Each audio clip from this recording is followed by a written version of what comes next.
भूताणं नमो सिद्धाणं नमो आयर्याणं नमो वज्रायाणं नमो लोये सभ्यसाहूणं। बोलो कुंडलपुर के बड़े बाबा की, 24 शंकर भगवंतों की, गुरु नाम गुरु आचार्य ज्ञान सागर जी महाराज की, मूक माटी रचयिता आचार्य परमेष्टि गुरुदेव की, पूज्य निरापक मुनि श्री समय सागर जी, योग सागर जी, नियम सागर जी, सुधा सागर जी, समता सागर जी, अभय सागर जी महाराज की, मुनि श्री चंद्र प्रभु सागर जी व निरामय सागर जी महाराज की, पूज्य गुरुदेव निरापक सुमन प्रसाद सागर जी मुनिराज की नमस्ते। नमस्ते। कल से परम पूजाचार्य महाराज जी का बिहार प्रारंभ हुआ दोपहर को। उसके पहले पंच कल्याणक गजरत महोत्सव सब सानंद संपन्न हुआ तिल्ला देवरा में। और जब जैसे ही पता चला कि आचार्य श्री का जो बिहार का रुख है, रास्ता है, राजधानी,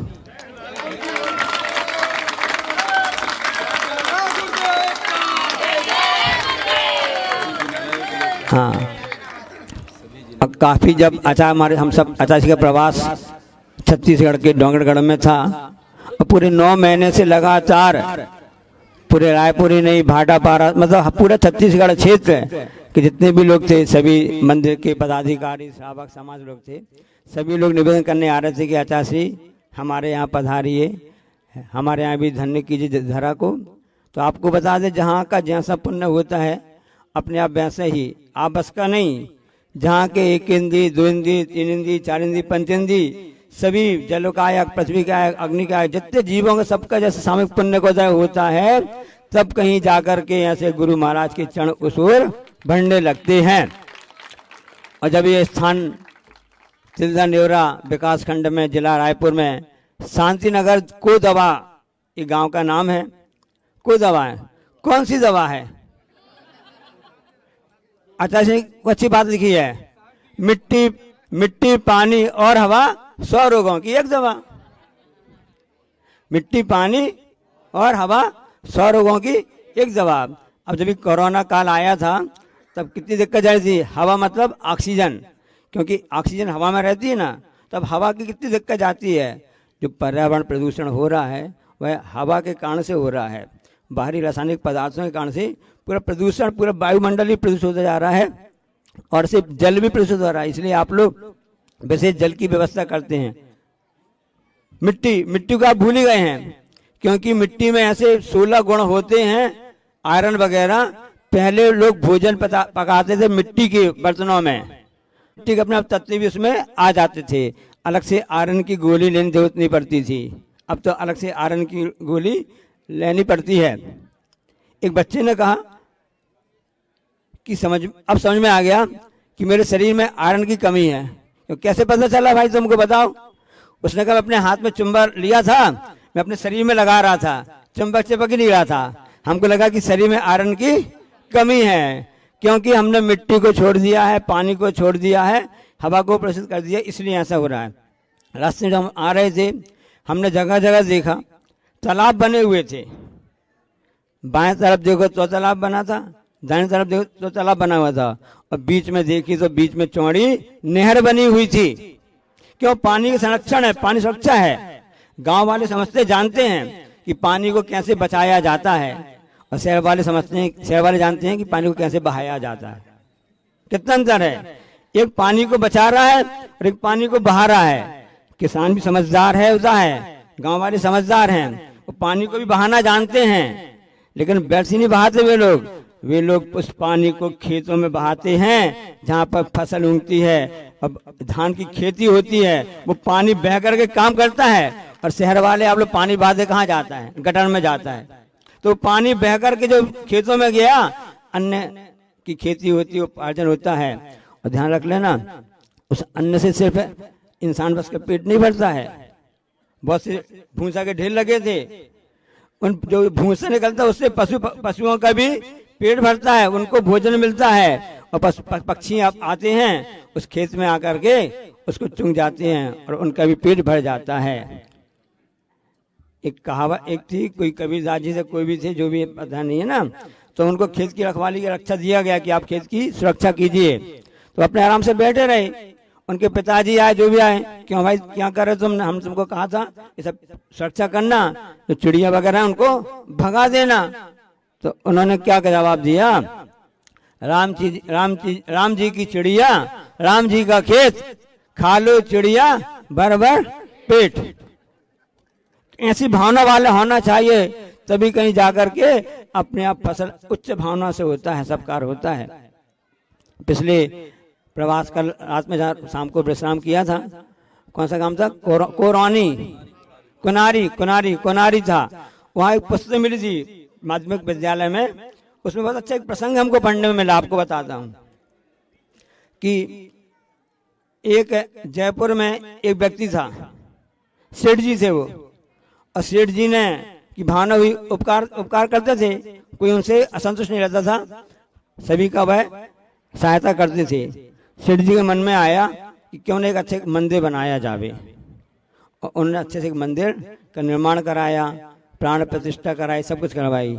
देख लो, जहाँ पर निष्ठा होती है वहीं पर प्रतिष्ठा होती है। भावना से निष्ठा बनती है और निष्ठा से प्रतिष्ठा होती है।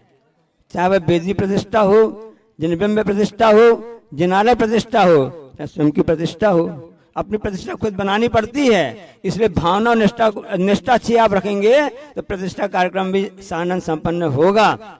जैसा कि आपने पिछले प्रवास में, आपने पिछले हफ्ते एक पखवाड़े से आप सभी समाचार पत्रों में देख रहे थे, और पूरे विश्व परिवार पूरा तिलदा निलदा से लगा, पूरा विश्व का परिवार बन गया हो ऐसा लग रहा था, क्योंकि चारों दिशाओं से पूरे भारत वर्ष से सभी लोग इकट्ठा हो रहे थे। विदेश से लोग आए थे, लंदन से भी आए थे, अमेरिका से भी आए थे, न्यूजर्सी से भी आए थे, पूरा विश्व इकट्ठा हो गया था, क्योंकि वहां सबकी निष्ठा ऐसी थी, इसलिए प्रतिष्ठा भी अच्छी हो गई। तो जयपुर का वह सेठ जी, उसने कहा कि मैंने मंदिर बनवा दिया, प्रतिष्ठा करवाने हैं, और प्रतिष्ठा सानंद संपन्न हुई।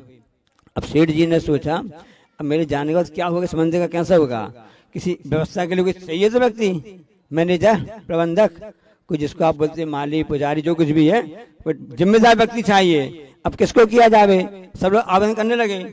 बहुत सी रकम होती सेठ जी के पास में, बोली भी अच्छी गई, रकम भी इकट्ठी हो गई, सब कुछ हो गया है। अब यदि मान लो उसको हमको लाभ मिल जाएगा तो उसका मैनेजर बन जाएंगे, और धीरे धीरे उसके मालिक भी। ऐसी भावना सभी लोग आने लगे। उन्होंने कहा हम ऐसा कार्य करेंगे, हम ऐसा कार्य करेंगे। और सेठ जी ने कहा, मैं देखता हूँ, अभी 6 महीने तक मैं देखता हूँ, मुझको कोई अच्छा व्यक्ति, भला मानस चाहिए। कैसा व्यक्ति चाहिए, भला मानस चाहिए, जो हम हिसाब से व्यवस्था देख सके। सब अपने निवेदन करने आ रहे थे। अब लोगों ने सोचा कि सेठ जी क्या हो गया, इनको बड़े अकड़ आ गई है, मंदिर तो बनवा दिया, अभी कोई ढंग से किसी को जिम्मेदारी सौंपना नहीं चाह रहे हैं। आखिर बात क्या है, कैसे क्या है। सेठ जी कहा, भाई देखो, रोको, मैं कोई भले मानस को देख रहा हूँ, उसकी रास्ता देख रहा हूँ जो इसको संभाल सके, क्योंकि कसौटी पर भी तो खरा उतरना चाहिए व्यक्ति, जांच पड़ताल होना चाहिए। सेठ जी ने अपने ऐसे बाली नहीं पकाए थे। अनुभव अपने आप में बहुत बड़ी वस्तु होती है, ये निष्ठा से ही आती है, कार्य करने से ही आती है, कर्तव्य निभाने से ही आती है।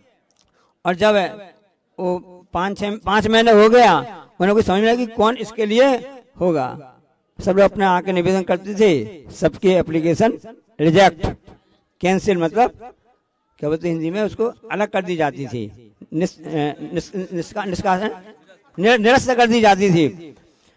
अब वो अपनी रास्ता देख रहे थे सेठ जी, उनकी दृष्टि थी कैसे हम इसको ढूंढें, कैसे पता लगाएं। एक व्यक्ति आया, गरीब सा था, फटे हुए कपड़े भी थे, सब कुछ थे। उसने वहां जाकर के भगवान को प्रणाम नमस्ते किया, सब किया, और उसके बाद में वह लौटने लगा। तो सेठ जी आ गए, क्यों भाई, आपका नाम क्या है। मैं तो भगवान के दर्शन करने आया था। अच्छा, ठीक है, हम चाहते हैं इस मंदिर की जिम्मेदारी आप संभाल लो। अरे, मैं संभाल लूं, मैं तो दर्शन करने बस आया था और मैंने कुछ भी नहीं किया, मैं क्या कर सकता हूँ, मैं पढ़ा लिखा भी नहीं हूँ, तो मैं कैसे संभालूंगा, इतना मैनेजर का पद है, प्रबंधक का पद है, और सब कैसे संभालूंगा। तो उन्होंने, हमने तो आपको भले मानस समझा है और आप ही हमके लिए उपयुक्त लगते हैं। नहीं, मैंने कुछ भी नहीं किया, मैं कुछ पढ़ के जानता भी नहीं हूँ, मैं मुझको अनुभव भी नहीं है, कोई एक्सपीरियंस भी नहीं है। कहीं मैंने कहीं मैनेजर किया हो, कहीं किसी दाल मिल में किया हो या राइस मिल में किया हो, किसी मंदिर में किया हो, किसी किया हो, कुछ अनुभव हो है नहीं है। नहीं, मैं आपको ही करना चाहता हूँ। नहीं, मुझ में से आपने क्या वस्तु देख ली जो आप हमको देना चाहते हो? नहीं, मुझे आप भले मानस लगे। परीक्षण कैसे आपका हुआ बताओ? तो लोगों ने पूछा कि हम लोग तो पढ़े लिखे हैं, MBA हैं, मैनेजमेंट जानते हैं मैनेजमेंट क्या कहलाता है? MBA मैनेजमेंट कोई प्रबंधन देखा जाता है ना। एक व्यक्ति की शादी हुई और वह अपनी नई पत्नी को लेकर के सब्जी खरीदने के लिए गया, गाड़ी से खरीदने के लिए गया, और वहां पर जाकर उसने देखा सब्जी वगैरह खरीद ली। तो सब्जी वाली थी, पढ़ी लिखी नहीं थी वो। सब्जी वाली ने क्या कहा, अरे बाबूजी बाबूजी आपकी लगता नई शादी हुई है? हाँ, मेरी नई शादी हुई है। हाँ, आपकी पत्नी पढ़ी लिखी है?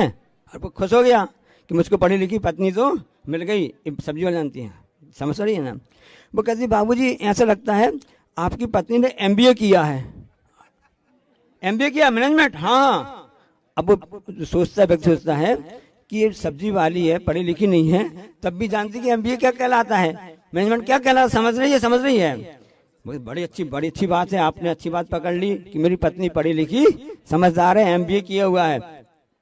ये तो बता दो कि तुम तो पढ़ी लिखी नहीं हो, लेकिन तुमने पता कैसे लगाया कि भाई पढ़ी लिखी MBA समझदार है? वो कहने लगी बाबूजी हम समझ में आ गया, जब अपने थैले में पहले टमाटर रख रही थी, उसके ऊपर कद्दू रख रही थी। मैंने समझ आ गया। तो वो व्यक्ति कहता है कि मैं तो जानता नहीं हूँ कैसी व्यवस्था होती है, मैं तो भले मानस आपने कह दिया। तो उस सेठ जी ने कितनी अच्छी बात कही, बहुत पते की बात आपको बता रहा हूँ, वो सुनने लायक है। नमकीन मीठा चलता ही रहता है आपके लिए, लेकिन पते की बात भी तो आपको चाहिए कि हम कौन सी आपको दवा खिलाना चाहते हैं, क्योंकि कोई दवा में आप लोग बैठे हुए हो, है कि नहीं। तो उन्होंने कहा कि बहुत से लोग आए गए, मंदिर के सामने हमने एक पत्थर गाड़ दिया था, ईंट का टुकड़ा गाड़ दिया था, उसकी नोक भी निकली हुई थी। हजारों लोग आ गए दर्शन करने, आ गए चले गए। किसी को ठोकर लगी, किसी का कपड़ा फटा, किसी को कुछ हुआ, कुछ लुढ़क गया, लेकिन किसी ने भी उस ईंट को उठा करके जो गड़ा हुआ था उसको अलग नहीं किया। तुम एक भल मानस से तुमने उस ईंट के उस टुकड़े को अलग हटा भी दिया, और जो स्थान बन गया था खाली स्थान, तुमने उसको मिट्टी से भर भी दिया। जो अपना कर्तव्य समझता है वही सबसे भला मानस होता है, वही सबसे बड़ा मैनेजर प्रबंधक और वही मालिक होता है। इसलिए जैसे वहां पर पिछले सबने समझा था, तिलदा देवरा में अपना कर्तव्य समझा था और 12 समाज की पूरी मिट्टी बंद करके ऐसा कार्य किया था जो आपके सामने है। हम चाहते हैं कि आगे भी आपका जो रास्ता बढ़ रहा गुरु जी का, ऐसी भावना लेकर आप भी आकर के अपनी मुट्ठी बंधी रखें और अपने कर्तव्य को समझें, ताकि आपके लिए भी यह प्रकार और आगे मार्ग प्रशस्त होता जाएगा। जा वाणी के ज्ञानते हैं सूझें लोकालोक, सुवाणी मस्तक दुनु सदा। हे जनवाणी भारती तो जपो दिन जो तेरो शरणागत।